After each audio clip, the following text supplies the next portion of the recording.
Okay, so welcome to today's video. Today we're going to be talking about file sealing. So a while ago we introduced MFD create. Basically what that does is it allows us to make anonymous files, basically files that are stored in RAM, not necessarily the file system. And this syscall existed for a couple reasons, but it really dealt with basically IPC, two processes wanting to deal with shared memory in a sane manner as much as you can with IPC. But one of the reasons that MFD create exists is for file sealing. So file sealing is it's kind of a cool little take on files. Basically, you can pass these commands through your file control call, and then you can add seals to them to kind of specify certain behavior for this file. Now, keep in mind this is a file that is existing in RAM. It's not something that's on the file system. But basically, what happens is when you create a new file with this, you can specify your seals, and there's so seal. So basically, if you specify that, you can't add new seals. Seal shrink. Essentially, you can't. If you specify that, then you can't make the file less in size than it already is. Opposite of that is seal grow. Basically, once the file size is set, you can't actually grow the file beyond that certain size. You got seal write, so pretty self-explanatory. If you set this, then you can't write to that file anymore. And there's a few others that are kind of being added through other patches, but these are your sets, right? So it's pretty straightforward. This is a different concept than say like file permissions and user permissions. This is really only for files created through MFD create, these anonymous files.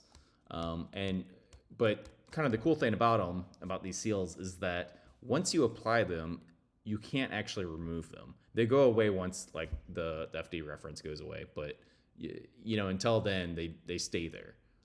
So it provides this nice little extra layer of isolation, and it kind of plays along with stuff like OBSD's pledge and unveil. It's kind of in that domain of applicability. So let's look at some code examples. So I took this example that I kind of just pieced together from the man page and some other places, but essentially what we do is starting here, we create our file, so my file, and we specify this MFD allow sealing, saying, hey, we're gonna set some seals on this. We go ahead and truncate the file to 0. And then from there, we're going to start adding some seals. So we say, hey, we're using add seals. We're gonna say shrink and grow. And then we're going to write some data. We're gonna write some more data.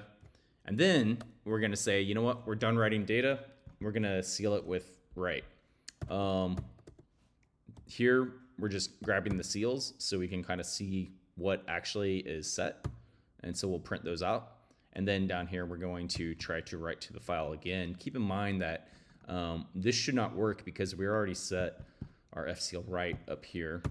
And then just to prove it, we'll go back to the beginning of the file and read it out and see what happens. So let's go ahead and check that out. So if you're following along, basically, since this is still in a pull request, we set the nanos version to the version that's in the pull request. These get built nightly, so whatever hash you see, you'll see that every night, and we keep these for about 30 days. Generally, we're merging this stuff well before 30 days, but so anyways, specify that. If this is if this is a month from now, then you can just do a -n, and then we specify our config JSON. let me show you that real quick too. So to use this, you need two klibs. One is the shared mem klib, one is the tempfs klib. This depends on the other one.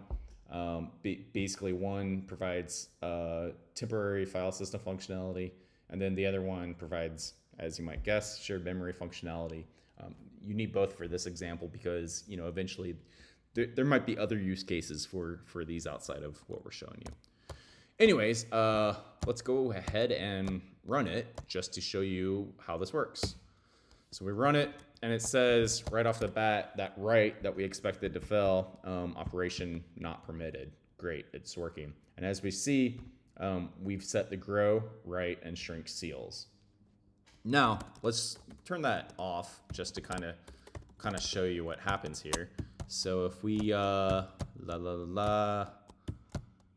if we just comment this guy out, and then we'll just kind of recompile, rerun. So now it obviously wrote to the file when it shouldn't have, well, because we removed the write seal. So this is a pretty straightforward feature, but I find it interesting, and I think there's some interesting use cases here, even outside of the IPC related use cases. All right, till next time. Bye.